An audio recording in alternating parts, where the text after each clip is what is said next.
Hi, this is Oliver Caminos, broker of St. Germain Properties.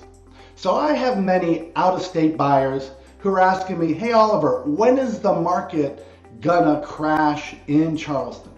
And I always warn them, never equate what's going on in your local market to what's happening in another local market, especially here in Charleston.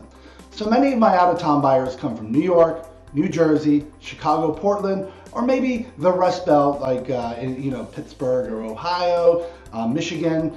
And so what are they seeing right now? They're seeing a net outflow of residents. People, maybe the economy is stagnated there, or they're in larger cities where they're experiencing high crime, homelessness, and just kind of a poor mismanagement, higher taxes.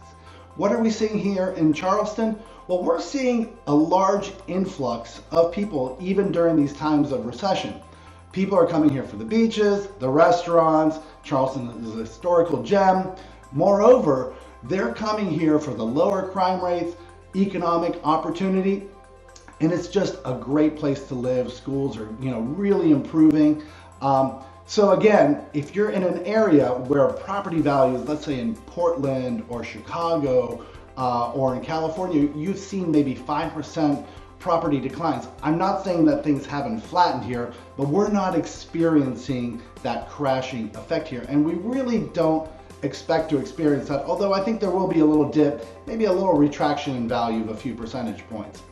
So number two, this recession is much different than the last recession of 2008 and 2012. That one was caused by real estate. Specifically, it was caused by lax lending standards.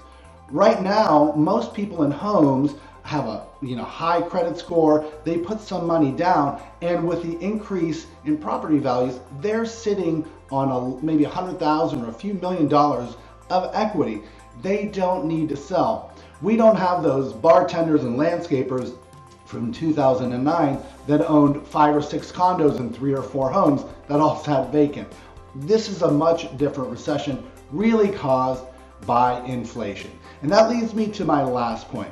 So during most recessions, what we normally see is that the economy starts heating up, inflation heats up, and then the Fed starts raising interest rates. We've just seen that here.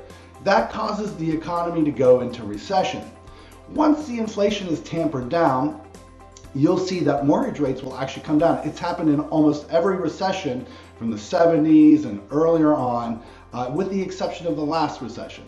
So once the mortgage rates come down, you'll see property values start to increase again. And that's what we're expecting here, which leads me to my last point. It is a great opportunity to buy.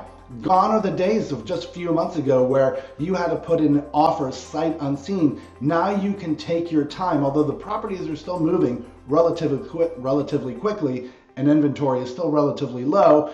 You can take your time, go visit the homes, inspect them, and God forbid, ask for repairs to be made. So, and there are more homes to look at. I always remind our clients we also have a large inventory of off-market homes on top of what you see here on the MLS. So it's a great opportunity to buy. We think that values will retract, maybe in some areas 2-3%, maybe 5%, maybe even 10% in some areas, but nothing dramatic. But it gives you a good opportunity to pick up a bargain possibly, or just to really take your time and find the right home, eliminate buyer's remorse. So we look forward to working with you, especially if you're one of our out-of-town clients. We really welcome you to jump back into the market and then find a home that truly works for you and your family. We look forward to talking to you again. I'm Oliver Caminos, St. Germain Properties.